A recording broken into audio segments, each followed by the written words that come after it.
ଘନିଷ୍ଠ ସମ୍ପର୍କରେ ବୃଦ୍ଧି ପାଇବା ପାଇଁ କୃପା କର। ତୁମରି ରବରେ ଆମମାନଙ୍କୁ ପ୍ରତ୍ୟେକ ହୃଦୟକୁ ଉଦ୍ଦୀପିତ କରି ଆହୁରି ଅଧିକ ତୁମକୁ ପ୍ରେମ କରିବା ପାଇଁ ସାହାଯ୍ୟ କର। ଏହି ପ୍ରାର୍ଥନା ପ୍ରିୟ ପ୍ରଭୁ ଯୀଶୁ ଖ୍ରୀଷ୍ଟଙ୍କ ନାମରେ ଅର୍ପଣ କରୁଅଛୁ, ଆମେନ୍। ଗୀତ ସଂହିତା 23। ଯେତେ ଜଣ ମାନେ ଖ୍ରୀଷ୍ଟୀୟ ବ୍ୟାକଗ୍ରାଉଣ୍ଡ ପୃଷ୍ଠଭୂମିରୁ ଆସିଅଛୁ, ଆମ ସମସ୍ତଙ୍କ ପାଇଁ ଏକ ବିଶେଷ ଅତି ପ୍ରିୟ ଗୀତ ସଂହିତା ଅଟେ। ମୋ ପାଇଁ ମଧ୍ୟ, ମୋର ମଧ୍ୟ ଏହା ଅତି ପ୍ରକାର ଅଟେ। ଆଉ ମୋ ଜୀବନରେ ପରମେଶ୍ୱର ଯୋଉ ସବୁ କାର୍ଯ୍ୟ କରି ଆସିଅଛନ୍ତି, ଆଉ ଏହି ଗୀତ ସଂହିତା ତାହାର ଗୋଟେ ସ୍ପଷ୍ଟ ସାକ୍ଷୀ ଅଟେ।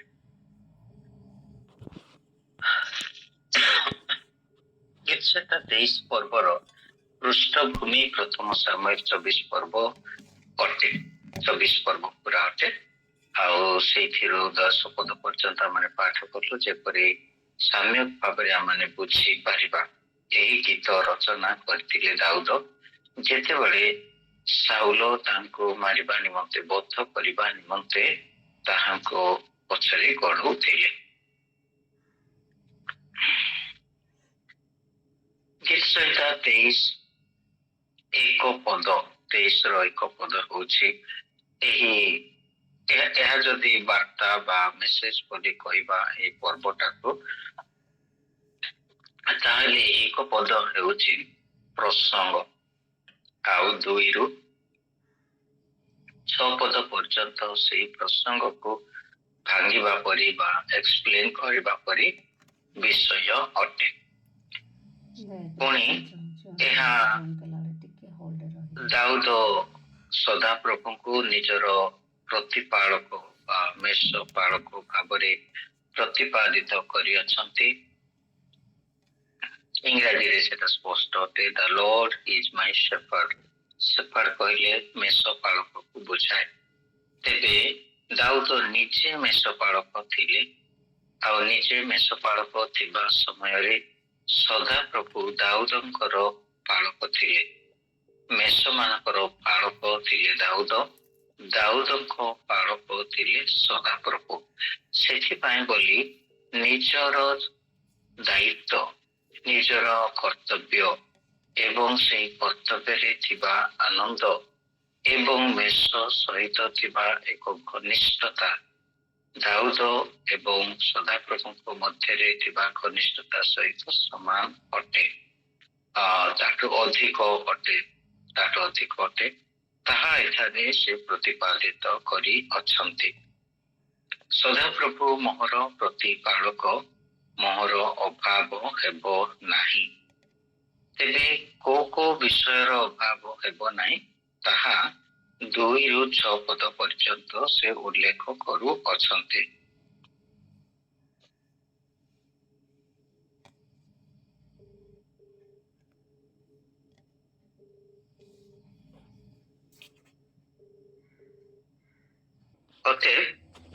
ପ୍ରଥମ ଅଧ୍ୟାୟ ଆମେ ଦେଖିବା। ସଦାପ୍ରଭୁ ମୋହର ପ୍ରତିପାଳକ, ମୋହର ଅଭାବ ହେବ ନାହିଁ। এই ମୋହର ଶବ୍ଦ ପ୍ରତି ପଦରେ ରହିଅଛି। ମୋହର, ମୋହର, ମୋହର, ମୋହର, ମୋହର। ଏହା ନିଜର, ଅତି ନିଜର, କେବଳ ନିଜର ପ୍ରକାଶ କରୁଅଛି ବିଷୟକ। ମୋହର, ମୋର ପ୍ରତିପାଳକ, ମୋର ଅଭାବ ହେବ ନାହିଁ। Very personal, very personal. ଅନ୍ୟର କଥା ନୁହେଁ, এটা ନିଜର କଥା ଅଟେ। ତେବେ ସଦାପ୍ରଭୁ ମୋହର ପ୍ରତିପାଳକ, এটা ବର୍ତ୍ତମାନ କାଳରେ ଲେଖାଯାଇଅଛି ପ୍ରେଜେଣ୍ଟ କଣ୍ଟିନ୍ୟୁଅସ୍ ଟେନ୍ସରେ। ମୋହର ଅଭାବ ହେବ ନାହିଁ ଭବିଷ୍ୟତ କାଳରେ ଲେଖାଯାଇଅଛି। ମୋହର ଅଭାବ ହେବ ନାହିଁ ବୋଲି କହିବା ଏକ ଦୃଢ ଉକ୍ତି ଅଟେ, ଅତି ଦୃଢ ଉକ୍ତି ଅଟେ। ତେବେ କୋଉ ମନୁଷ୍ୟ ଏହି ପୃଥିବୀରେ ଜଗତରେ ଅଛି ଯିଏକି ଭବିଷ୍ୟତ ବିଷୟରେ ଏତେ ଦୃଢ ଭାବରେ କହିପାରିବ? ଅନ୍ଲି ସେହି ବ୍ୟକ୍ତି, ପରମେଶ୍ୱର ଯାହାଙ୍କର ସଦାପ୍ରଭୁ ଅଟନ୍ତି, ବାସସ୍ଥାନ ଅଟନ୍ତି, ଆଶ୍ରୟସ୍ଥଳ ଅଟନ୍ତି, ନିଜର ଅଟନ୍ତି, କେବେ ଅତୀତରେ ହୋଇ ଆସିଅଛନ୍ତି। ଯୋଉ ବ୍ୟକ୍ତିଙ୍କର ଅତୀତ ସଦାପ୍ରଭୁ ଅଟନ୍ତି, ସେହି ସଦାପ୍ରଭୁ ହିଁ ବର୍ତ୍ତମାନରୁ ଆରମ୍ଭ କରି ଭବିଷ୍ୟତ ପର୍ଯ୍ୟନ୍ତ ଅଟନ୍ତି। ସେଥିପାଇଁ ବୋଲି ଅତୀତରେ ଥିବା ଏକ ଘନିଷ୍ଠ ସମ୍ପର୍କ ହେତୁ ଭବିଷ୍ୟତର ଦୃଢ଼ତା ପ୍ରକାଶ ପାଉଅଛି। ଅତୀତରେ ଥିବା ଘନିଷ୍ଠତା ଭବିଷ୍ୟତର ଦୃଢ଼ତାକୁ ପ୍ରକାଶ କରୁଅଛି। ଆଉ କହୁଅଛନ୍ତି, ସଦାପ୍ରଭୁ ମୋହର ପ୍ରତିପାଳକ, ମୋହର ଅଭାବ ହେବ ନାହିଁ। ପ୍ରଶ୍ନ ଏବେ ଅଟେ, କୋଉ ବିଷୟର ଅଭାବ ହେବ ନାହିଁ? କୋଉ ବିଷୟର ଅଭାବ ହେବ ନାହିଁ? ଦୁଇ ପଦ ପଢିବା, କିଏ ଜଣେ ପଢନ୍ତୁ ଆଉ କୁହନ୍ତୁ ଦୁଇ ପଦ ଅନୁସାରେ କୋଉ ବିଷୟର ଅଭାବ ହେବ ନାହିଁ ବୋଲି ଦାଉଦ ପ୍ରକାଶ କରୁଅଛନ୍ତି। ପଢିବା।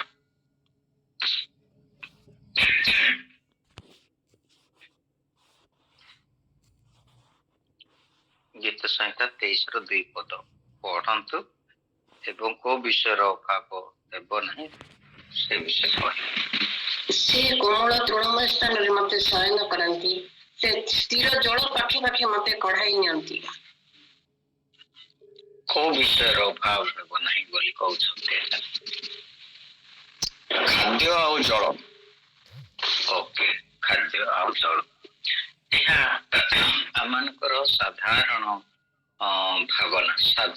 ଭାବନା।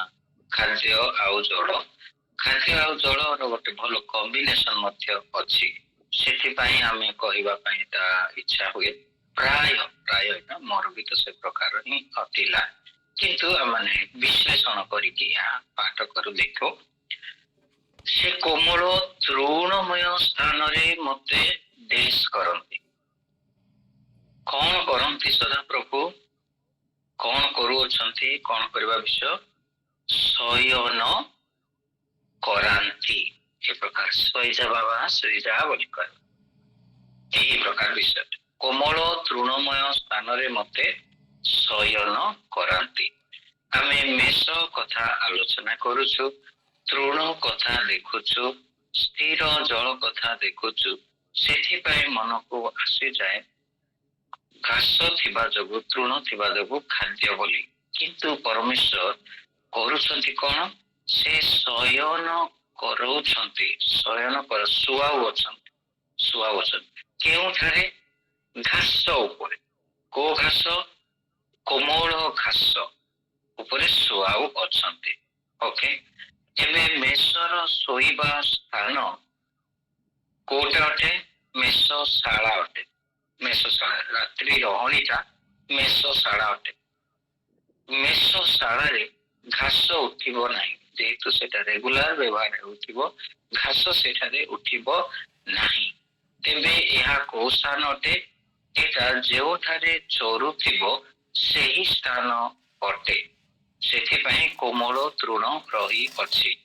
ଅତଏବ ଏହି ମେଷ ପଲ ଚରିବେ, ଘାସ ଖାଇବେ ଏବଂ ଦ୍ୱିପହର ବେଳକୁ ପାଣି ପିଇକି ଶୟନ କରିବାଟା, ଗଡ଼ିବାଟା। ଏଟା ହଉଛି ସେହି ସମୟ, ସେହି ସ୍ଥାନ ଏବଂ କାର୍ଯ୍ୟ ହେଲା ଶୟନ କରିବାଟା। ରାତ୍ରି ଶୟନ ନୁହେଁ। It is not he makes me sleep, no. He makes me lie down. It is not makes me sleep. It is makes me lie down. ମତେ ଟିକେ ଗଡି ଯାଅ ବୋଲି କହିବ, ନାପ ନେବା ବୋଲିକି ଯୋଉଟା କହନ୍ତି। ଉପର ବେଳା ଖାଦ୍ୟ ପରେ ଆମ ମନୁଷ୍ୟ ପାଇଁ ଟିକେ ବିଶ୍ରାମ ନିଏ ବୋଲିକି ଯୋଉଟା କହନ୍ତି, ସେଇଟା ଅଟେ। ଅତେ ଶୟନ କରାନ୍ତି ର ଫଳ କଣ ଅଟେ? କଣ ମିଳିବ ସେଇଥିରୁ? ବିଶ୍ରାମ ମିଳିବ। କୋଉ ବିଷୟର କୋଉ ଆବଶ୍ୟକତା ପୂରଣ ହଉଛି? ବିଶ୍ରାମର ଆବଶ୍ୟକତା ପୂରଣ ହେଉଅଛି। ତେବେ ଦାଉଦ କହୁଅଛନ୍ତି ଯେ ସଦାପ୍ରଭୁ ମତେ ବିଶ୍ରାମ ଦିଅନ୍ତି। ସଦାପ୍ରଭୁ ମତେ ବିଶ୍ରାମ ଦିଅନ୍ତି। ତେବେ କୋଉ ସଦାପ୍ରଭୁ ବିଶ୍ରାମ ଦିଅନ୍ତି? ସେହି ସଦାପ୍ରଭୁ ଯିଏ ସୃଷ୍ଟି କରିବା ପରେ, ସମସ୍ତ ବିଷୟ ସୃଷ୍ଟି କରିବା ପରେ ସେ ସପ୍ତମ ଦିନରେ ବିଶ୍ରାମ ନେଲେ। ସେହି ସଦାପ୍ରଭୁ ବିଶ୍ରାମର ଆବଶ୍ୟକତା,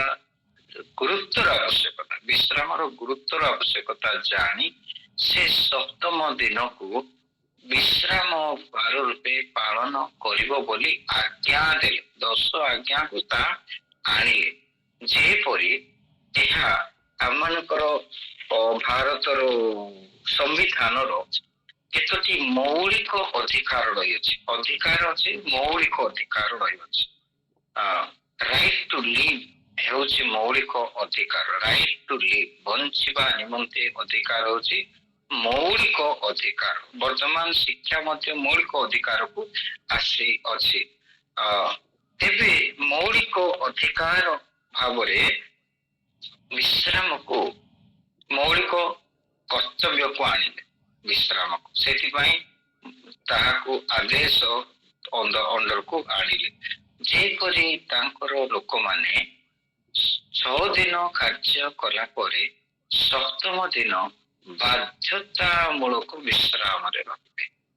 ଏତେ କଡ଼ାକଡ଼ି ଅଟେ ଯେ ଆମେ ଯେତେବେଳେ 10 ଆଜ୍ଞା ଦେଖୁଛୁ ବିସ୍ତୃତ ଭାବରେ, ସେହିଦିନ ତୁମେ ତୁମ ଘରର ଦାସ ଦାସୀ, ତୁମ ଘରର ହଳ ବଳଦ କେହି କାର୍ଯ୍ୟ କରିବେ ନାହିଁ, ପରିଶ୍ରମ କରିବେ ନାହିଁ। ସେମାନଙ୍କୁ କମ୍ପଲସରି ରେଷ୍ଟ। କିଏ ଯଦି ଏହି ଆଜ୍ଞା ଅବଜ୍ଞା କରେ ତେବେ ତାର ମୃତ୍ୟୁ ଦଣ୍ଡ ହେବ ବୋଲି। ବିଶ୍ରାମ ନେବା ମୋର ଅଧିକାର। ସେହି ଅଧିକାରକୁ ସାବ୍ୟସ୍ତ କରିବା ମୋର ଚଏସ୍ ଅଟେ। ମୁଁ ବିଶ୍ରାମ ନେଇପାରେ, ମୁଁ ନେଇ ନପାରେ, କିନ୍ତୁ ଈଶ୍ୱରଙ୍କର ସନ୍ତାନ ଭାବରେ ଈଶ୍ୱରଙ୍କର ଇଚ୍ଛା, ମୌଳିକ ଇଚ୍ଛା ଆମେ କହିବା ଯେ ତାଙ୍କର ସନ୍ତାନ ହେବା ହେତୁରୁ ମୁଁ ବିଶ୍ରାମ ନେବା, ତାମାନେ ସମସ୍ତ କର୍ମରୁ ନିଜକୁ ବିଶ୍ରାମ ରଖିବା, ନିବୃତ୍ତ ରଖିବା ହେଉଛି ଈଶ୍ୱରଙ୍କର ଇଚ୍ଛା। ତେବେ ବିଶ୍ରାମ ଏତେ ଜରୁରୀ ଯେ ଏହା ପ୍ରକୃତରେ ଜରୁରୀ ଅଟେ। ଏ ବିଶ୍ରାମର ଅଭାବ ହେତୁ ମନୁଷ୍ୟ ଜୀବନରେ ଅଶାନ୍ତି ଅଧିକ ଅଟେ। ସେଥିପାଇଁ ବୋଲି ସେହି ପରମେଶ୍ୱର ନୂତନ ନିୟମରେ ମାଥ୍ୟୁ 11 ପର୍ବ 28 ପଦରେ କଣ କହିଲେ? ହେ ଭାରସ୍ଥ ପରିଶାନ୍ତ ଲୋକ ମୋ ନିକଟକୁ ଆସ, ମୁଁ ତୁମକୁ ବିଶ୍ରାମ ଦେବି। ତା ତଳ ପଦ 29-30 ପଦ ବି ପଢିବେ, ପଢନ୍ତୁ।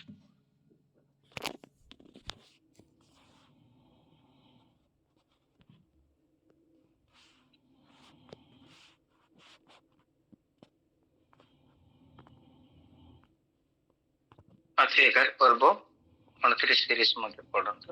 ହଁ, ମୋହର ଜୁଆଳି ଆପଣା ଆପଣା ଉପରେ ଘେନ, ପୁଣି ମୋ ନିକଟରୁ ଶିଖ, କାରଣ ମୁଁ ମୃଦୁଶୀଳ ଓ ନମ୍ରଚିତ୍ତ, ଆଉ ତୁମ୍ଭେମାନେ ଆପଣା ଆପଣା ଆତ୍ମାରେ ବିଶ୍ରାମ ପାଇବ, ଯେଣୁ ମୋହର ଜୁଆଳି ସହଜ ଓ ମୋହର ଭାର ଉଶ୍ୱାସ। ଆମେନ୍। ଏହି ବିଶ୍ରାମ ମାନେ ପୁରାତନ ନିୟମର ବିଶ୍ରାମ ନେବାର ଆଜ୍ଞା ବାହାରକୁ ଦେଖାଯାଉଛି ଶାରୀରିକ ବିଶ୍ରାମ ବୋଲି। ଡେଫିନେଟଲି ଏହା ଶାରୀରିକ ବିଶ୍ରାମ ଅଟେ। ଏବେ ମଧ୍ୟ ଆମମାନେ ଏପରି ବିଶ୍ରାମ ନେବା ଜରୁରୀ ଅଟେ। ସେଠାରେ ଲେଖାଯାଉଛି, ହେ ଭାରଗ୍ରସ୍ତ ଏବଂ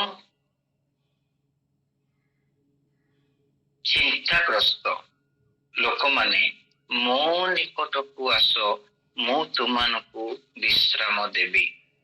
ଏବେ ପୁରାତନ ନିୟମରେ କହିଲେ ସଦାପ୍ରଭୁ ତୁମେ ବିଶ୍ରାମ ନିଅ, କାର୍ଯ୍ୟ କର ନାହିଁ। ଯୀଶୁ କହୁଛନ୍ତି ମୁଁ ତୁମକୁ ସେହି ବିଶ୍ରାମ ଦେବି। ଦୁଇଟି କ୍ଷେତ୍ରରେ ବିଶ୍ୱାସର ଆବଶ୍ୟକତା ରହୁଅଛି। ପୁରାତନ ନିୟମରେ ଯେତେବେଳେ ଈଶ୍ୱର କହିଲେ ଯେ ତୁମେ ସମସ୍ତ କାର୍ଯ୍ୟରୁ ବିଶ୍ରାମ ନିଅ, ଯଦି କାର୍ଯ୍ୟରୁ ବିଶ୍ରାମ ନେବାର ଅଛି ତାହେଲେ ଖାଇବ କଣ? ପରିଶ୍ରମ ଯଦି କରିବ ନାହିଁ ତାହେଲେ ଖାଇବ କଣ? ସଦାପ୍ରଭୁ ତାଙ୍କ ଲୋକମାନେ ଯାତ୍ରା କରିବା ସମୟରେ ହିଁ ଆଜ୍ଞା ଦେଲେ। ସେହି ଆଜ୍ଞାର ଫଳ ମଧ୍ୟ ସେତେବେଳେ ସେମାନଙ୍କ ଆଖିରେ ଦେଖାଇଲେ ଏବଂ ସେମାନଙ୍କୁ କହିଲେ ଯେ ତୁମେ ପ୍ରତିଦିନ ପ୍ରାତଃ କାଳରେ ଉଠି ମାନା ସଂଗ୍ରହ କରିବ। ଯାତ୍ରା ସମୟର ମେନ୍ ଖାଦ୍ୟ ଥିଲା ସ୍ୱର୍ଗୀୟ ଖାଦ୍ୟ ମାନା, ଏବଂ ପ୍ରତିଦିନ ତାହା ତୁମେ ସଂଗ୍ରହ କରିବ। ସଂଗ୍ରହ କରିବା ପରିଶ୍ରମ ପଡୁଥିଲା ଏବଂ ସପ୍ତମ ଦିନ ଯେତେବେଳେ ଆସିବ ତୁମେ ମାନା ସଂଗ୍ରହ କରିବନି, ସେଦିନ ମାନା ବନ୍ଦ। କଣ କରିବ? ତା ପୂର୍ବ ଦିନ ତୁମେ ସେଇ ଦିନର ଏବଂ ପରଦିନ ନିମନ୍ତେ ମାନା ସଂଗ୍ରହ କରିକି ରଖିବ। ସେଇଦିନ ପାଇଁ ଖାଇବା, ତା ପରଦିନ ପାଇଁ ରଖିବା। ଏବେ ଏହା ଏତେ ଇଣ୍ଟରେଷ୍ଟିଂ ଜିନିଷ ଅଟେ ଯେ ଯଦି ମନେକର ସୋମବାର ଠାରୁ ଶୁକ୍ରବାର ପର୍ଯ୍ୟନ୍ତ ଆମେ ଯଦି ମାନା ସଂଗ୍ରହ କରିକି ଯୋଉ ଦିନର ଖାଦ୍ୟ ସେଇଦିନ ସଂଗ୍ରହ ହବ, ଯୋଉ ଦିନର ମାନା ସେଇଦିନ ସଂଗ୍ରହ ହବ, କୌଣସି କାରଣବଶତଃ ଲୋଭ କରି ଅଧିକ ଯଦି ଆମେ ଆଣିବା ତା ପରଦିନ ପାଇଁ ବୋଲି, ତେବେ ସେଇ ଅଧିକ ପୋର୍ସନଟା ସେଇ ଅଂଶ ନଷ୍ଟ ହେଉଥିଲା। ଏବେ ବୁଝିପାରୁଛୁ ଆଜିର ଚିନ୍ତା ଯଥେଷ୍ଟ। ମାଥ୍ୟୁ ତାର 6 ପର୍ବ 34 ପଦରେ। ଏବେ ସଦାପ୍ରଭୁ ସେହି ସମୟରେ ହିଁ ସଦାପ୍ରଭୁଙ୍କ ଉପରେ ତାଙ୍କ ଲୋକମାନେ ସମ୍ପୂର୍ଣ୍ଣ ଭରସା ରଖନ୍ତୁ। ମୋର କୌଣସି ଅଭାବ ହେବ ନାହିଁ ବୋଲି ସମ୍ପୂର୍ଣ୍ଣ ଭରସା ରଖନ୍ତୁ ବୋଲି ସଦାପ୍ରଭୁ ଯୋଉ ଦିନର ମାନା ସେଇ ଦିନ ଯୋଗାଇଲେ, ତା ପରଦିନ ପାଇଁ ଏକ୍ସଟ୍ରା କିଏ ଯଦି ଆଣିଲେ ତାହା ନଷ୍ଟ ହଉଥିଲା। ତାହା ମାନେ ଆଜି ପାଇଁ ମୁଁ ଈଶ୍ୱରଙ୍କ ଠାରେ ଭରସା ରଖିବି, ତା ପରଦିନ ପାଇଁ ମଧ୍ୟ ମୁଁ ଈଶ୍ୱରଙ୍କ ଠାରେ ଭରସା ରଖିବି। ଏବଂ ଏଇ ପ୍ରକାରେ ଯୋଉଟା ଏକ୍ସଟ୍ରା ଆଣୁଥିଲା ତା ନଷ୍ଟ ହଉଥିଲା, କିନ୍ତୁ ଶୁକ୍ରବାର ପାଇଁ ସଂଗ୍ରହ ହଉଥିଲା, ଶନିବାର ନିମନ୍ତେ ମଧ୍ୟ ସଂଗ୍ରହ ହଉଥିଲା। ଏବେ ଶୁକ୍ରବାର ଦିନ ସେମାନେ ଶନିବାର ଦିନ ପାଇଁ ସଂଗ୍ରହ କରୁଥିବା ମାନା ନଷ୍ଟ ହେଉ ନଥିଲା। ଈଶ୍ୱରଙ୍କର ଗୌରବ ହଉ, ଈଶ୍ୱରଙ୍କର ପ୍ରତ୍ୟେକ ବାକ୍ୟ ସମ୍ପୂର୍ଣ୍ଣ ସତ୍ୟ ଅଟେ, ତାହା ଏପଟେ ସେପଟେ ହେବ ନାହିଁ। ଶୁକ୍ରବାର ଦିନ ଯୋଉ ମାନା ସଂଗ୍ରହ ହେଉଥିଲା, ଶନିବାର ଦିନ ନିମନ୍ତେ ତାହା ନଷ୍ଟ ହେଉ ନଥିଲା। ଏବେ ତାହେଲେ ସୋମବାର ଦିନର ପାଇଁ ଈଶ୍ୱରଙ୍କ ଠାରେ ପୂର୍ଣ୍ଣ ଭରସା ସୋମବାର ଦିନ, ମଙ୍ଗଳବାର ଦିନ ପାଇଁ ମଧ୍ୟ ସୋମବାର ଦିନ ଭରସା କରିକି ବଞ୍ଚିବ। ଠିକ ସେଇଟା କଣ୍ଟିନ୍ୟୁ ହେବ। ଶୁକ୍ରବାର ଦିନ ପାଇଁ ତୁମେ ଭରସା କରିକି ଖାଇବା ସଂଗ୍ରହ କର ଏବଂ ଖାଇଲ, ଆଣିଥିବା ମାନା ନଷ୍ଟ ହେବ ନାହିଁ ବୋଲିକି, ଶନିବାର ନିମନ୍ତେ ଆଣିଥିବା ମାନା ନଷ୍ଟ ହେବ ନାହିଁ ବୋଲି ଈଶ୍ୱରଙ୍କର ବାକ୍ୟରେ ବିଶ୍ୱାସ କରି ସଂଗ୍ରହ କରିକି ରଖିବ। ଆଉ ତାହା ଠିକ ସେଇ ପ୍ରକାର ଈଶ୍ୱରଙ୍କର ବାକ୍ୟ ଆଜ୍ଞା ଅନୁସାରେ ତାହା ସଠିକ ସତ୍ୟ ଘଟୁଥିଲା। ଶନିବାର ଦିନ ନିମନ୍ତେ ସଂଗ୍ରହ ହଉଥିବା ଖାଦ୍ୟ ନଷ୍ଟ ହେଉ ନଥିଲା। ପ୍ରିୟ ଭାଇ ଭଉଣୀ ମାନେ, ଈଶ୍ୱରଙ୍କର ପ୍ରତ୍ୟେକ ବାକ୍ୟ ସମ୍ପୂର୍ଣ୍ଣ ସତ୍ୟ ଅଟେ। ଆଉ ତାହାଙ୍କ ଉପରେ ବିଶ୍ୱାସ କରିବା କହିଲେ ତାଙ୍କ ବାକ୍ୟକୁ ସମ୍ପୂର୍ଣ୍ଣ ବିଶ୍ୱାସ କରିବା ଅଟେ। ଏହା ଦ୍ୱାରା କଣ ତାହେଲେ ହେଉଅଛି? ସେହି ଦିନ ସେମାନେ ପରିଶ୍ରମ କଲେ ନାହିଁ, ବିଶ୍ରାମବାର ଦିନ ସେମାନେ ପରିଶ୍ରମ କଲେ ନାହିଁ, କିନ୍ତୁ ଈଶ୍ୱର ସେମାନଙ୍କ ନିମନ୍ତେ ଯାହା ପ୍ରୟୋଜନ ତାହା ସେ ଯୋଗାଉଥିଲେ। ଏହି ବିଶ୍ରାମ ଏହି ପ୍ରକାର ଭାବରେ ଅଟେ, ପ୍ରତିଦିନର ଭରସା ଜଣେ ବ୍ୟକ୍ତିକୁ ଆତ୍ମାରେ, ଶରୀରରେ, ମନରେ ବିଶ୍ରାମରେ ରଖେ, ମନକୁ ବିଶ୍ରାମରେ ରଖେ।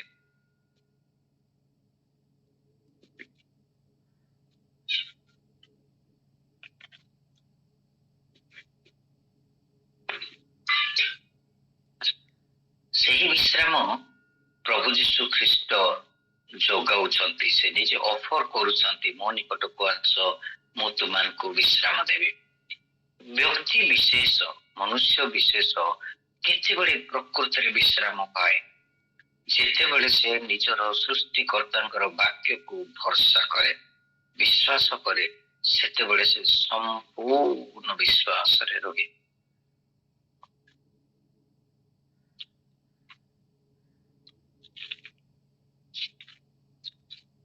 ଆମେ ପ୍ରଥମ ପିତର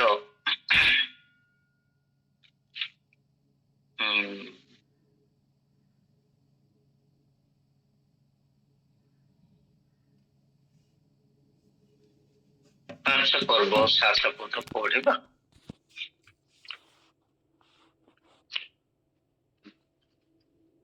ତୁମ୍ଭମାନଙ୍କ ସମସ୍ତ ଚିନ୍ତାର ଭାର ତାହାଙ୍କ ଉପରେ ପକାଅ, କାରଣ ସେ ତୁମ୍ଭମାନଙ୍କ ନିମନ୍ତେ ଚିନ୍ତା କରନ୍ତି।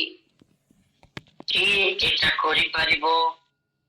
ଯିଏ ଈଶ୍ୱରଙ୍କ ବାକ୍ୟରେ ପୂର୍ଣ୍ଣ ବିଶ୍ୱାସ ରଖିବ, ବିଶ୍ୱାସ କରିବ, ଈଶ୍ୱରଙ୍କ ଠାରେ ଭରସା ରଖିବ, ସେ ହିଁ ସମସ୍ତ ଚିନ୍ତାର ଭାର ପକେଇବ। ସମସ୍ତ ଚିନ୍ତାର ଭାର ପକେଇବ କହିଲେ କଣ? ଆମମାନଙ୍କର ସମସ୍ତ କନସର୍ନ ଗୁଡାକ ମାନେ ଆମକୁ ଯୋଉଟା ବ୍ୟସ୍ତ କରେ, ଯୋଉ ବିଷୟ ଗୁଡାକ, ଯେକୌଣସି ବିଷୟର ଅଭାବ ଆମମାନଙ୍କୁ ଚିନ୍ତାଗ୍ରସ୍ତ, ଗୋଟେ ଟେନସନରେ ରଖେ, ରେଷ୍ଟଲେସରେ ରଖେ, ଆମମାନଙ୍କୁ ବିଶ୍ରାନ୍ତ କରେ। ଅଭାବ ଗୁଡାକ, ଖାଦ୍ୟର ଅଭାବ, ଅର୍ଥର ଅଭାବ, ଶିକ୍ଷାର ଅଭାବ, ଗୃହର ଅଭାବ ଇତ୍ୟାଦି, ମାନେ ରୋଜଗାରର ଅଭାବ, କାର୍ଯ୍ୟର ଅଭାବ, ପ୍ରେମର ଅଭାବ, ଏ ସବୁ ବିଷୟର ଅଭାବ ଆମକୁ ଅଶାନ୍ତ ରଖେ, ଅବିଶ୍ରାନ୍ତ ରଖେ, ଭାରଗ୍ରସ୍ତ, ପରିଶ୍ରାନ୍ତ କରେ। ମନରେ ବହୁତ ଟେନସନ, ସ୍ଥିର ମନ ଆସିବ ନାହିଁ।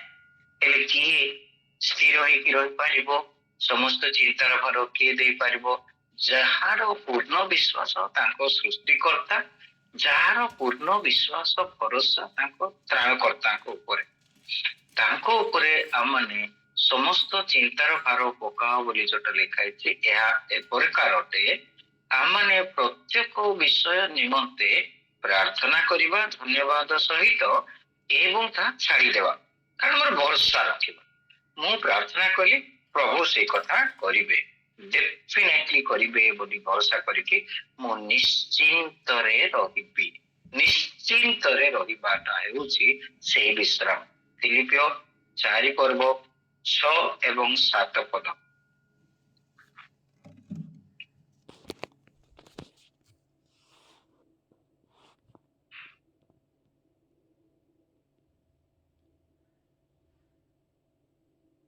ଫିଲିପିଓ 4, 6 ଏବଂ 7। କୌଣସି ବିଷୟରେ ଚିନ୍ତିତ ହୁଅ ନାହିଁ, କିନ୍ତୁ ସମସ୍ତ ବିଷୟରେ ପ୍ରାର୍ଥନା ଓ ବିନତି ଦ୍ୱାରା ଧନ୍ୟବାଦ ସହ ତୁମ୍ଭମାନଙ୍କର ନିବେଦନ ସବୁ ଈଶ୍ୱରଙ୍କ ନିକଟରେ ଜଣାଅ। ସେଥିରେ ସମସ୍ତ ବୋଧର ଅଗମ୍ୟ ଯେ ଈଶ୍ୱରଙ୍କର ଶାନ୍ତି ତାହା ତୁମ୍ଭମାନଙ୍କର ହୃଦୟ ଓ ମନକୁ ଖ୍ରୀଷ୍ଟ ଯୀଶୁଙ୍କ ସହଭାଗିତାରେ ସୁରକ୍ଷା କରି ରଖିବ। କୌଣସି ବିଷୟରେ ଚିନ୍ତିତ ହୁଅ ନାହିଁ। କଣ ଖାଇବ, କଣ ପିଇବ, କଣ ପିନ୍ଧିବ, କୋଉଠି ରହିବ, କଣ କରିବ, କୌଣସି ବିଷୟରେ କଣ କରିବି, କଣ କରିବି ନାହିଁ, କୌଣସି ବିଷୟରେ ଚିନ୍ତିତ ହୁଅ ନାହିଁ। କିନ୍ତୁ ପ୍ରତ୍ୟେକ ବିଷୟ ନିମନ୍ତେ, ପ୍ରଭୁ ମତେ ନିଦ ହଉନାହିଁ, ପ୍ରଭୁ ମତେ ଡର ଲାଗୁଛି, ପ୍ରଭୁ ମତେ ଜୀର୍ଣ୍ଣ ହଉନାହିଁ, ପ୍ରଭୁ ମତେ ଏଇଟା, ପ୍ରତ୍ୟେକ ବିଷୟ, ପ୍ରଭୁ ମୁଁ ନୂଆରେ କାମରେ ଜଏନ କରିଛି, ମୁଁ କେମିତି କରାହବ ମୁଁ ଜାଣିପାରୁନାହିଁ, ପ୍ରଭୁ ମୁଁ ସେ ପାଠଟା ଭଲରେ ବୁଝିପାରୁନାହିଁ, ସେ ସବଜେକ୍ଟ ମତେ ଟିକେ ଡିଫିକଲ୍ଟ ହେଉଅଛି। ପ୍ରତ୍ୟେକ ବିଷୟ ଏହା ପୂର୍ବରୁ ଆଗରୁ ମୁଁ ମାନେ ଟୁରିଂ ମିନିଷ୍ଟ୍ରି କରୁଥିଲି, ଟୁର କରିବାକୁ ପଡୁଥିଲା। ଏର୍ଲି ମର୍ଣ୍ଣିଂ ଯଦି ଉଠିବାର ଅଛି, ମୁଁ ପ୍ରଭୁଙ୍କୁ କହିଦିଏ ଆଉ ଶୋଇ ପଡେ, ଆଉ ସେତେବେଳେ ପ୍ରଭୁ ଆପେ ଉଠଉଥିଲେ, ନିଜ ଆପେ ଭାଙ୍ଗି ଯାଉଥିଲା। ସଦାପ୍ରଭୁ ଏତେ ଆଶ୍ଚର୍ଯ୍ୟ କୁହନ୍ତୁ ନାହିଁ। ପ୍ରତ୍ୟେକ ବିଷୟର से आवश्यकता पूर्ण करिवे।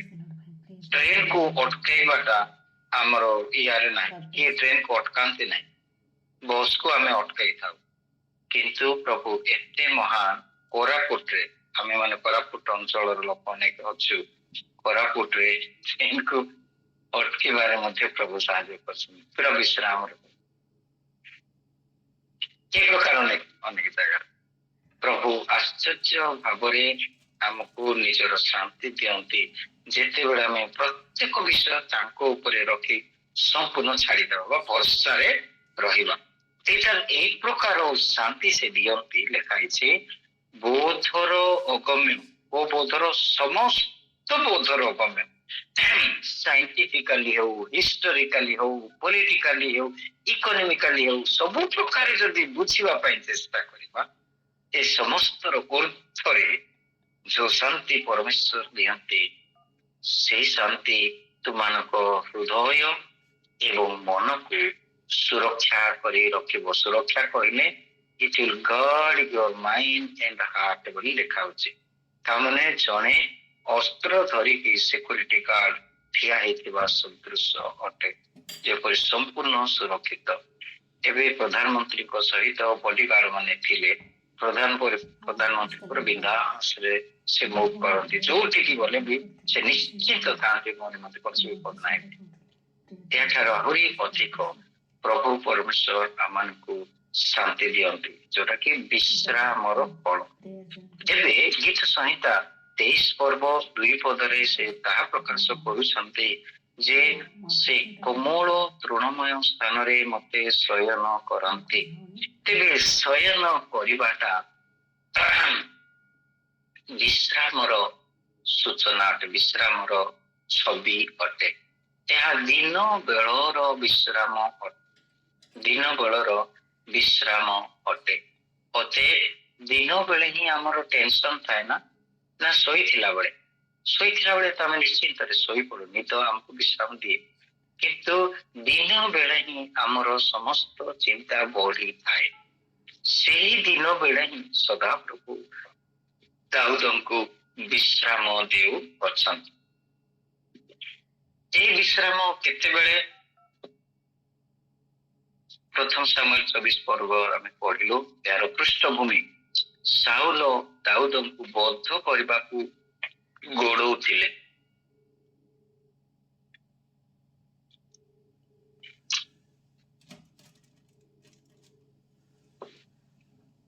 बद्ध करबाकू गोड़ौथिले।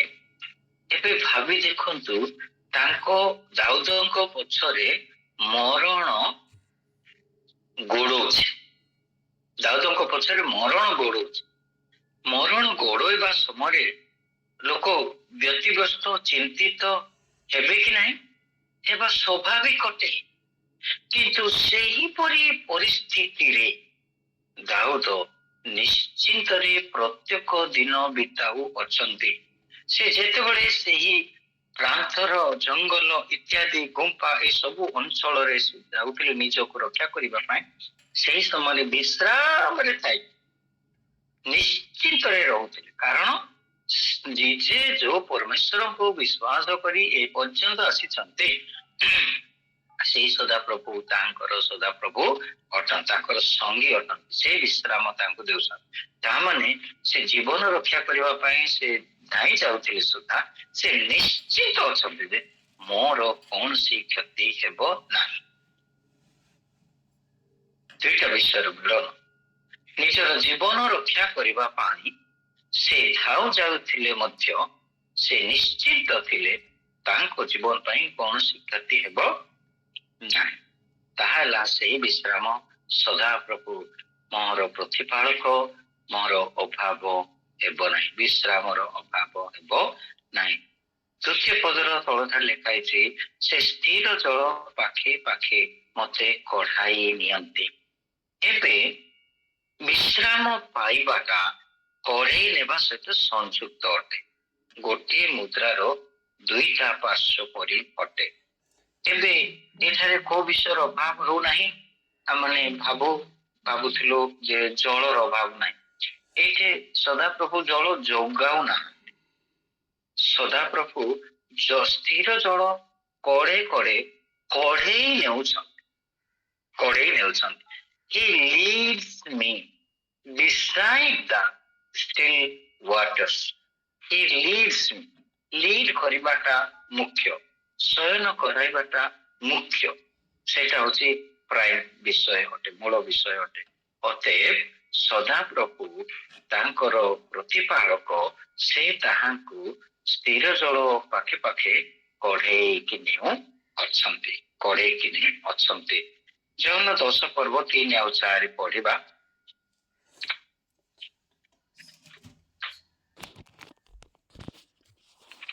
ଯୌନ 10 3 ଆଉ 4। ଦ୍ୱାରୀ ତାହା ନିମନ୍ତେ ଦ୍ୱାର ଫିଟାଇ ଦିଏ, ପୁଣି ମେଷ ଗୁଡିକ ତାର ସ୍ୱର ଶୁଣନ୍ତି। ଆଉ ସେ ନିଜର ମେଷ ସବୁକୁ ନାମ ଧରି ଡାକି ବାହାର କରି ଘେନିଯାଏ। ସେ ନିଜର ମେଷ ସବୁକୁ ବାହାର କଲା ଉତ୍ତାରେ ସେମାନଙ୍କର ଆଗେ ଆଗେ ଚାଲେ, ଓ ମେଷ ଗୁଡିକ ତାହାର ପଛେ ପଛେ ଚାଲନ୍ତି, କାରଣ ସେମାନେ ତାହାର ସ୍ୱର ଚିହ୍ନନ୍ତି। ଏବେ କଢେଇ ନେବାଟା ଏହି ପ୍ରକାର ଅଟେ। ଇସ୍ରାଏଲର ମେଷ ପାଳକ ମାନଙ୍କର ସିଷ୍ଟମ ଏହି ପ୍ରକାର ଅଟେ। ମେଷ ପାଳକ ଆଗେ ଆଗେ ଯିବେ, ନାଁ ଧରିକି ଡାକିବେ, ମେଷ ମାନେ ସ୍ୱର ଶୁଣିକି ତାହାଙ୍କର ଅନୁଗମନ କରିବେ। ଯୀଶୁ ମଧ୍ୟ ରିପିଟେଡଲି ତାଙ୍କର ଶିଷ୍ୟ ମାନଙ୍କୁ ଲୋକମାନଙ୍କୁ କହିଲେ, ମୋର ଅନୁଗମନ କର ବୋଲି କହି।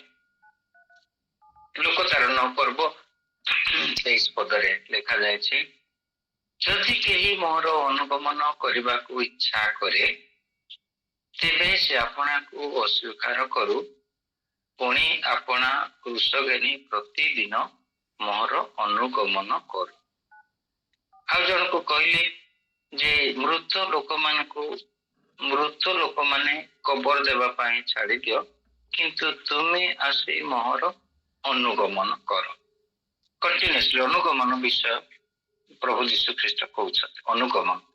ତେବେ ସ୍ଥିର ଜଳ ପାଖେ ପାଖେ କଢେଇ ଯେତେବେଳେ ନେଉଛନ୍ତି, ଏଥିରେ ଆସୁଛି ଅନୁଗମନ କରିବା। ମେଷ ପାଳକ ଆଗେ ଆଗେ ଯିବେ, ମେଷ ମାନେ ତାଙ୍କର ସ୍ୱର ଶୁଣି ତାଙ୍କ ପଛେ ପଛେ ଯିବେ। ଆଉ ସଦାପ୍ରଭୁଙ୍କର କଢେଇ ନେବାର ସିଷ୍ଟମଟା ଏହି ପ୍ରକାର ଅଟେ। ଆମ ଭାରତରେ ଗୌଡ଼ ମାନେ ବାଡି ଧରିକି ପିଟି ସେମାନେ କଢେଇ ନିଅନ୍ତି, ସେମାନେ ଆକ୍ଚୁଆଲି ଅଳେଇ ନିଅନ୍ତି, କିନ୍ତୁ ସେମାନେ କଢେଇ ନିଅନ୍ତି, ସେମାନେ ଆଗ ଯାଆନ୍ତି। Leader takes the lead role, he goes ahead of the following. ତାଙ୍କ ପଛରେ ମେଷ ମାନେ ଯିବେ। ଏଥିର ଗୋଟେ ବିଷୟ ଦେଖିବୁ ଯେ ସଦାପ୍ରଭୁ ମେଷ ପାଳକ ବା ପ୍ରତିପାଳକ ହେବା ହେତୁରୁ ସେ ଆଗରେ ଯାଆନ୍ତି। ଆଉ ମେଷ ମାନେ ତାଙ୍କର ରବ ଶୁଣି ତାଙ୍କର ଅନୁଗମନ କରନ୍ତି। ମେଷ ମାନେ ମୁଣ୍ଡ ଟେକିକି ଏ ପ୍ରକାର ଆଗକୁ ଦେଖିକି ଯାଆନ୍ତି ନାହିଁ, ମେଷ ମାନେ ମୁହଁ ତଳକୁ କରି ହିଁ ଚାଲନ୍ତି। ଅତଏବ ପାଳକଙ୍କର ଅନୁଗମନ କରିବା ପାଇଁ ହେଲେ ପାଳକଙ୍କର ସ୍ୱର ଶୁଣିବା, ତାଙ୍କର ଆବାଜ ଶୁଣିବା, ଚିହ୍ନା ଆବାଜ ଶୁଣିବା, ଜଣା ଆବାଜ ଶୁଣିବା, ସ୍ପଷ୍ଟ ଭାବେ ଶୁଣିବା। ଚିହ୍ନା ଆବାଜ, ଜଣା ଆବାଜ ଏବଂ ସ୍ପଷ୍ଟ ଆବାଜ ଶୁଣିବା ଜରୁରୀ ଅଟେ ତାହାଙ୍କର ଅନୁଗମନ କରିବା ନିମନ୍ତେ। ସଦାପ୍ରଭୁ ସେଥିପାଇଁ କୌଣସି କଳରବ ହଉଥିବା, ଝନଝନ ଶବ୍ଦ ହଉଥିବା, ପାଣି ପଡିବାର ଶବ୍ଦ ହଉଥିବା ସ୍ଥାନ ଦେଇକି ନ ନେଇକି ସ୍ଥିର ଜଳ ପାଖେ ପାଖେ ନେବାର କାରଣ ହେଲା ଯେ ସେଇଟା ସବୁ ନିସ୍ତବ୍ଧ ହେଇକି ଥିବ। ସ୍ଥିର ଜଳ ଏରିଆ ନିସ୍ତବ୍ଧ ହେଇକି ଥିବ। ଆଉ ସେଇ କଡେ କଡେ ଯଦି ସେ ଯିବେ, ସେ ଦୂରରୁ ନାଁ ଧରିକି ଡାକ ପକେଇଲେ ମେଷ ଶୁଣିବ ସ୍ପଷ୍ଟ ଭାବେ, ଚିହ୍ନିବ ସ୍ପଷ୍ଟ ଭାବେ, ଆଉ ଅନୁଗମନ କରିବ ନିର୍ବିଘ୍ନରେ ଅନୁଗମନ କରିବ। ଏହା ହଉଛି ଖ୍ରୀଷ୍ଟୀୟ ଜୀବନ, ଏହା ହଉଛି ବିଶ୍ୱାସୀର ଜୀବନ। ଆମେ ସଦାପ୍ରଭୁଙ୍କୁ ବର୍ତ୍ତମାନ ଦେଖିକି ଯାଉନାହୁଁ, ଆମେ ଦେଖିନାହୁଁ। ଯୌନ 1:18 ଲେଖା ହେଇଛି ନା, କେହି ଈଶ୍ୱରଙ୍କୁ ଦେଖି ନାହାନ୍ତି। ଇଣ୍ଟରେଷ୍ଟିଂଲି ପ୍ରଭୁ ଯୀଶୁ ଖ୍ରୀଷ୍ଟ ଆସିଲେ ସଶରୀରରେ, ତାଙ୍କୁ ବି ଆମେ ଦେଖିନା, ଏବେ ବି ଦେଖୁନା। ତାହେଲେ କେମିତି ଖ୍ରୀଷ୍ଟ ଜୀବନ ବଞ୍ଚିବା? ତାଙ୍କର ଆବାଜ, ତାଙ୍କର ରବ ଶୁଣିବି, ତାଙ୍କ ରବ ଶୁଣିବି। ମାଥ୍ୟୁ 4:4 ଲେଖାଯାଏ, ମନୁଷ୍ୟ କେବଳ ରୁଟିରେ ବଞ୍ଚିବ ନାହିଁ, ମାତ୍ର ତାହାଙ୍କ ମୁଖ ନିର୍ଗତ ପ୍ରତ୍ୟେକ ବାକ୍ୟରୁ ବଞ୍ଚିବ। ମୁଖ ନିର୍ଗତ କହିଲେ ଆବାଜ, ରବ, ପ୍ରଭୁଙ୍କର କଥା ଶୁଣିବାଟା। ସାମୁଏଲ ଯେପରି ଶୁଣିଲେ, ଦାଉଦ ସେପରି ଶୁଣୁଥିଲେ, ଭବିଷ୍ୟତ ବକ୍ତା ମାନେ ସେପରି ଶୁଣୁଥିଲେ, ଶିଷ୍ୟମାନେ ଶୁଣୁଥିଲେ, ବିଶ୍ୱାସୀ ମାନେ ଶୁଣୁଛନ୍ତି। ଶୁଣିବା ଜରୁରୀ ଅଟେ। ପ୍ରିୟ ଭାଇ ଭଉଣୀ ମାନେ, ଆମେ ଅନେକ ବିଷୟ ଜାଣୁ, ପଢିକି ଜାଣିବା, ତାହା ଆମମାନଙ୍କର ଏକାଡେମିକ ନଲେଜ ଆଣିବ। ବାଇବଲ ବିଷୟକ ଜ୍ଞାନ, ବାଇବଲ ବିଷୟକ ଜ୍ଞାନ, ବାଇବଲ ବିଷୟକ ଜ୍ଞାନ। କିଏ କୋରାପୁଟ ଅଞ୍ଚଳର ଜେଏଲସି ପୃଷ୍ଠଭୂମିର ଭାଇମାନେ ଜାଣିଥିବେ, ଡକ୍ଟର ପାତ୍ର ବୋଲି ଥିଲେ। ଏତେ ଜ୍ଞାନୀ, ଏତେ ଜ୍ଞାନୀ, ଫାଣ୍ଟାଷ୍ଟିକ ଜ୍ଞାନୀ। ସେ କୋଟପାଡ଼ରେ ଥିବା ବାଇବଲ ସେମିନାରର ପ୍ରିନ୍ସିପାଲ ଥିଲେ। ଏତେ ଜ୍ଞାନୀ। ଅନେକ ଏ ପ୍ରକାର ଜ୍ଞାନୀ ଲୋକ ଅଛନ୍ତି ଆମ ଜଗତରେ ବର୍ତ୍ତମାନ। ବାକ୍ୟ ବିଷୟରେ ବହୁତ ଜାଣିଥିବେ, କିନ୍ତୁ ଆମକୁ କଣ ଦରକାର? ଈଶ୍ୱରଙ୍କର ବାକ୍ୟରୁ ଶୁଣା ଯାଉଥିବା ରବ ଆମକୁ ଦରକାର। ଆମମାନେ ଗୀତ ସଂହିତା 23 ପଢୁଛୁ, ଆମମାନେ ଶିଖି ଦେଇଛୁ, ଘୁଷି ପକାଇ ଅଛୁ, नो प्रॉब्लम, କିଛି ଅସୁବିଧା ନାହିଁ। କିନ୍ତୁ ଆମେ ଚାଲିବା କେମିତି, ତାଙ୍କର ଅନୁଗମନ କରିବା କେମିତି? ଏହି ବାକ୍ୟରୁ ସଦାପ୍ରଭୁ ଯେତେବେଳେ କଥା କହିବେ, ସେହି ରବ ଯେତେବେଳେ ଆମେ ଶୁଣିବା, ସେହି ରବ ସେହି ଦିନ ପାଇଁ ଆମ ପାଇଁ ତାଙ୍କ ପଛରେ ଯିବା ପାଇଁ ଯଥେଷ୍ଟ ଅଟେ।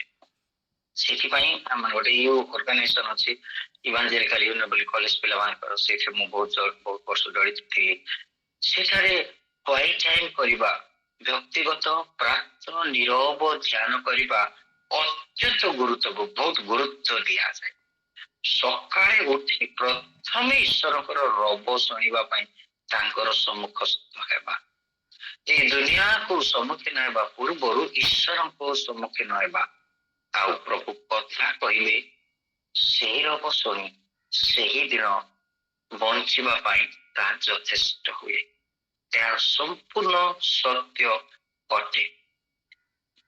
ପ୍ରଭୁ ହିତୋପଦେଶ 31 ପର୍ବରେ ଜଣେ ନାରୀଙ୍କ ବିଷୟରେ ଲେଖାଯାଇଅଛି। ଗୋଟେ ସକ୍ସେସଫୁଲ ନାରୀ, ଯିଏକି ନିଜର ପରିବାରକୁ ଏବଂ କ୍ୟାରିୟରକୁ ବଢାଉଥିବା ବିଷୟ ଲେଖାଯାଇଅଛି। ସେଠାରେ ଲେଖାଯାଇଅଛି ଯେ ସେ ପ୍ରାତଃ କାଳରେ ଉଠି ନିଜର ଦାସ ମାନଙ୍କୁ ସେମାନଙ୍କର କର୍ମର ବଣ୍ଟନ କରୁଥିଲେ। ବହୁତ ବଢିଆ ଲାଗେ ସେ କଥା। ତାହା କଣ ପ୍ରକାଶ କରୁଅଛି? ସେ ମାଲିକାଣୀ ଅଟନ୍ତି। ପ୍ରାତଃ କାଳରେ ଉଠି ଦାସ ମାନଙ୍କୁ ତୁମେ ଏଟା କରିବ ବୋଲି କହୁଥିଲେ। କହିବା ନାରୀ ସେ। ତେବେ ସେଇ ଲୋକମାନେ, ଦାସ ମାନେ କଣ ସାଧାରଣ କାର୍ଯ୍ୟ କୋଟା କରନ୍ତି? ତାଙ୍କ ମୁଖରୁ ବାହାରିବା ଆଜ୍ଞାକୁ ପାଳନ କରୁଥିଲେ। ସେଥିପାଇଁ ତାହା ସେ ସକ୍ସେସଫୁଲ ହେଉଥିଲେ। ସେଇ ପରିବାର ଆମେ ପ୍ରତ୍ୟେକ ଈଶ୍ୱରଙ୍କ ରବ ଶୁଣିବା ଜରୁରୀ ଅଟେ। ପ୍ରିୟ ଭାଇ ଭଉଣୀ ମାନେ, ମୁଁ ବିଶ୍ୱାସୀ ମାନଙ୍କ କଥା କହୁଛି, ଆମର କଥା କହୁଛି। ଏବେ ଭାବି ଦେଖନ୍ତୁ, ତାଠୁ ଅଧିକ ଯୋଉମାନେ ଈଶ୍ୱରଙ୍କର ସେବାରେ ଅଛନ୍ତି, ସେମାନେ ପ୍ରତିଦିନ ପ୍ରତ୍ୟେକ ମୁହୂର୍ତ୍ତ ଈଶ୍ୱରଙ୍କ ରବ ଶୁଣିବା ଅବସ୍ଥାରେ ରହିବା ଜରୁରୀ ଅଟେ। ମୁଁ ଜାଣିଛି ବୋଲି ବହୁତ ବିଷୟ ପ୍ରଚାର କରିପାରେ, କିନ୍ତୁ ମୁଁ ଯଦି ଈଶ୍ୱରଙ୍କର ରବ ବ୍ୟକ୍ତିଗତ ଭାବରେ ଶୁଣୁନାହିଁ, ତାହେଲେ ମୁଁ ଚାଲିବି କେମିତି? ଏଟା ସ୍ୱାଭାବିକ ଅଟେ। ରୋମୀ 12 ପର୍ବ ତାର 2 ପଦରେ ଯୋଉଟା ମନା କରାହେଇଛି, ସେ ପ୍ରକାର ହେଇଯିବ। ତୁମ୍ଭେ ମାନେ ବର୍ତ୍ତମାନ ଯୁଗର ଅନୁରୂପୀ ହୁଅ ନାହିଁ। ଯଦି ମୁଁ ପ୍ରତିଦିନ ଈଶ୍ୱରଙ୍କ ସହିତ ଅପଡେଟ ରହୁନାହିଁ, ତାଙ୍କର ରବ ଶୁଣି ପାରୁନାହିଁ, ତାହେଲେ ମୁଁ ତାଙ୍କର ଅନୁଗମନ କରିପାରିବି ନାହିଁ। ତାହେଲେ ଅନୁଗମନ କରିବି, ବଞ୍ଚିବି କେମିତି? ଏ ଦୁନିଆରେ ଯାହା ଚାଲିଛି ମୁଁ ବି ସେମିତି ଚାଲିବି। ସମସ୍ତେ ଲାଞ୍ଚ ନେଉଛନ୍ତି, ମୁଁ ବି ଲାଞ୍ଚ ନେବି। ସମସ୍ତେ ଲାଞ୍ଚ ଦେଉଛନ୍ତି, ମୁଁ ବି ଲାଞ୍ଚ ଦେବି। ସମସ୍ତେ ସପିଂ ମଲରୁ କିଣୁଛନ୍ତି, ମୁଁ ବି ସପିଂ ମଲରୁ କିଣିବି। ସମସ୍ତେ ଅନଲାଇନ ମଗଉଛନ୍ତି, ମୁଁ ବି ମଗେଇବି। ସମସ୍ତେ ଏମିତି କରୁଛନ୍ତି, ମୁଁ ବି ସେମିତି କରିବି। ଅନ୍ୟମାନେ ଯେମିତି ପିନ୍ଧୁଛନ୍ତି, ମୁଁ ବି ସେମିତି ପିନ୍ଧିବି। ପ୍ରିୟ ଭାଇ ଭଉଣୀ ମାନେ, ଏଟା ନୁହେଁ, ସେଟା ନୁହେଁ। ଆମେ ଲୁଗା ପିନ୍ଧିବା ସମୟରେ ମଧ୍ୟ ଈଶ୍ୱର ଆମକୁ କଥା କୁହନ୍ତି ନା? ଆମେ ଯଦି କେବଳ ସେ ଆଖି ଅନୁସାରେ ଆମେ ଦେଖିକି ଯୋଉଟା ମତେ ଭଲ ଲାଗିବ ବୋଲିକି ଯଦି ଆମେ କିଣିକି ପିନ୍ଧିବା, ସେଟା ଈଶ୍ୱରଙ୍କର ସନ୍ତୋଷର ବିଷୟ ହେବ ନାହିଁ। କିନ୍ତୁ ଆତ୍ମା ଯାହା କହୁଛି ଏଟା ପିନ୍ଧ ବୋଲିକି ସେଟା କିଣିକି ସେଟା ପିନ୍ଧିବା, ତାହା ଈଶ୍ୱରଙ୍କର ସନ୍ତୋଷର ବିଷୟ ହେବ। ଈଶ୍ୱର ଆମକୁ କଥା କୁହନ୍ତି, ସେ ଜୀବିତ ପରମେଶ୍ୱର ଅଟନ୍ତି। ସେ ତାଙ୍କର ଆତ୍ମାକୁ ଆମମାନଙ୍କ ଅନ୍ତରରେ ସବୁଦିନ ପାଇଁ ବାସ କରିବାକୁ ଦେଇଛନ୍ତି। ସେହି ଆତ୍ମା ଜୀବିତ ଅଟନ୍ତି, ସେହି ଆତ୍ମା ଆମମାନଙ୍କୁ କଥା କୁହନ୍ତି। ପ୍ରଥମ ହେଲା ତାଙ୍କ ବାକ୍ୟରୁ ସଦାପ୍ରଭୁ ଆମକୁ କଥା କୁହନ୍ତି। ତାଙ୍କ ଆତ୍ମାଙ୍କ ଦ୍ୱାରା ଆମକୁ ଏହି ବାକ୍ୟର ସତ୍ୟତା ଅନୁସାରେ ଚାଳିତ କରନ୍ତି। ଆଉ ତାହା ହେବ ପ୍ରକୃତ ଖ୍ରୀଷ୍ଟୀୟ ଜୀବନ ବା ବିଶ୍ୱାସୀର ଜୀବନ। ବିଶ୍ୱାସୀର ଜୀବନ କେମିତି ହେବ? ଖ୍ରୀଷ୍ଟିଆନ ଜୀବନ କେମିତି ହେବ? ଖ୍ରୀଷ୍ଟଙ୍କୁ ଅନୁଗମନ କରୁଥିବା ଜୀବନ ହିଁ ଖ୍ରୀଷ୍ଟିଆନ ଜୀବନ ଅଟେ। ଅନେକ ସମୟରେ ଆମେ ପରିତ୍ରାଣ ପାଇଲେ ସେତିକିରେ ସନ୍ତୁଷ୍ଟ ହଉ। ପ୍ରତିଦିନ ତାଙ୍କର ରୋଗ ଶୁଣିବା ଅତି ଜରୁରୀ ଅଟେ ପ୍ରିୟ ଭାଇ ଭଉଣୀ ମାନେ। ତେବେ ଯେ ଆମେ ତାଙ୍କର ଅନୁଗମନ କରିବା, ତାଙ୍କର ଅନୁଗମନ କରିବା ଏକ ଚିର ବିଶ୍ରାମ, ଚିର ଶାନ୍ତିର, ଚିର ତୃପ୍ତିର ଏବଂ ତାହା ଗୀତ ସଂହିତା 1 ପର୍ବ 3 ପଦ ଅନୁସାରେ ଲେଖାଯାଇଅଛି ଯେ ପୁଣି ସେ ଯାହା କରେ ତାହା ସଫଳ ହବ ବୋଲି। ଯାହା କରେ ତାହା ସଫଳ ହବ। ଯାହା କରି କହିଲେ କଣ? 2 ପଦରେ ଲେଖା ହେଇଛି, ମାତ୍ର ଯେ ଈଶ୍ୱରଙ୍କ ବ୍ୟବସ୍ଥାରେ ଆମୋଦ କରେ, ପୁଣି ଦିବାରାତ୍ର ସେହି ବ୍ୟବସ୍ଥା ଧ୍ୟାନ କରେ, ସେ ଈଶ୍ୱରଙ୍କ ରବ ଶୁଣେ ଏବଂ ସେ ରବ ଶୁଣିବା ଅନୁସାରେ ଯାହା କରେ ତାହା ସଫଳ ହୁଏ। ତାହା ସଫଳ। ପ୍ରିୟ ଭାଇ ଭଉଣୀ ମାନେ, ଆମମାନଙ୍କର ଖ୍ରୀଷ୍ଟ ଜୀବନର ବିଶ୍ୱାସର ଜୀବନ ହେଉଛି ଈଶ୍ୱରଙ୍କ ଠାରେ ସମ୍ପୂର୍ଣ୍ଣ ଭରସା ବିଶ୍ୱାସ ରଖିବା, ଈଶ୍ୱରଙ୍କର ବାକ୍ୟରୁ ତାଙ୍କ ରବ ଶୁଣିବା, ସେହି ରବ ଅନୁସାରେ ଆମମାନେ ଜୀବନ ଯାପନ କରିବା, ତାହା ଈଶ୍ୱର ହିଁ ଦିଅନ୍ତି। ଅତଏବ ପ୍ରତ୍ୟେକ ବିଷୟ ନିମନ୍ତେ ଆମମାନଙ୍କ ପାଇଁ ଗାଇଡେନ୍ସ ଦରକାର, ଚାଳନା ଦରକାର। ଆଉ ସଦାପ୍ରଭୁ ଆମମାନଙ୍କର ପ୍ରତିପାଳକ, ଯେ ଆମମାନଙ୍କୁ ତାଙ୍କ ପଛରେ ନେବା ପାଇଁ ଚାଳନା ଦିଅନ୍ତି। ତାଙ୍କ ଦ୍ୱାରା ଚାଳିତ ହୋଇ ତାଙ୍କର ଅନୁଗମନ କରିବା ଦ୍ୱାରା ଆମମାନଙ୍କର ଜୀବନ ସୁରକ୍ଷିତ ଅଟେ। 4 ପଦରେ ଏଠାରେ ଲେଖା ହେଇଛି, ମୃତ୍ୟୁ ଚାରିକୁ ଉପତ୍ୟକା ଦେଇ ଗମନ କଲେ ବୋଲି ଦାଉଦ ଯାଇକି ସେ ଗୁମ୍ଫାରେ ଥିଲେ। ସାଉଲ ଯାଇଛନ୍ତି ସେଇ ଗୁମ୍ଫାକୁ। ସାଉଲ ଜାଣିଥିଲେ ସେମାନଙ୍କୁ ମାରିଥାନ୍ତେ ପୁରା, କିନ୍ତୁ ସଦାପ୍ରଭୁ କଢେଇ ନେଇଥିବା ଯୋଗୁଁ ସେମାନେ ସେଠାରେ ସୁରକ୍ଷିତ ରହିଲେ। ଈଶ୍ୱରଙ୍କର ରବ ଶୁଣି ଚାଳିତ ହୋଇ କୋଉଠି ଲୁଚିବ, କୋଉଠି ଅଟକିବ, କୋଉଠି ଠିଆ ହେବ, ତାହା ସଦାପ୍ରଭୁଙ୍କର ରବ ଶୁଣିବା ହେତୁରୁ ସମ୍ଭବ ହୁଏ। ଏତେ ବିପଦପୂର୍ଣ୍ଣ ସ୍ଥାନ ଗୁମ୍ଫା, କିନ୍ତୁ ସଦାପ୍ରଭୁ ସୁରକ୍ଷା ନିମନ୍ତେ ସେଇଠିକି ନେଇକି ଅଛନ୍ତି, କାରଣ ସେ କଢେଇ ନେଇ ଅଛନ୍ତି। ସଦାପ୍ରଭୁ କେବେ ଭୁଲ କରନ୍ତି ନାହିଁ। ଆମେ ସଦାପ୍ରଭୁଙ୍କ ରବ ଶୁଣିବା ପାଇଁ ପ୍ରତିଦିନ ବାକ୍ୟ ବିଶେଷ କରି ଯେତେବେଳେ ପଢୁଥିବା, ସେଇଥିରୁ ରବ ଶୁଣିବା ପାଇଁ ଯେକୌଣସି ପରିସ୍ଥିତିରେ ଯାତ୍ରା କଲାବେଳେ, କାର୍ଯ୍ୟ କଲାବେଳେ, ପଢଉଥିଲା ବେଳେ, ରୋଷେଇ କରୁଥିଲା ବେଳେ ଆମମାନେ ଆତ୍ମାଙ୍କର ଚାଳନା ସ୍ୱର ମଧ୍ୟ ଶୁଣିବା ପାଇଁ ଯତ୍ନବାନ ହେବା ଆବଶ୍ୟକ ଅଟେ। ସଦାପ୍ରଭୁ ମୋର ପ୍ରତିପାଳକ, ମୋର ବିଶ୍ରାମର, ମୋର କଢେଇ ନେବାର, ମୋର ସୁରକ୍ଷାର ଅଭାବ ହେବ ନାହିଁ।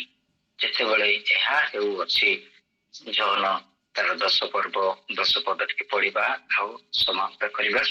ଜହନ 10 ପଦ।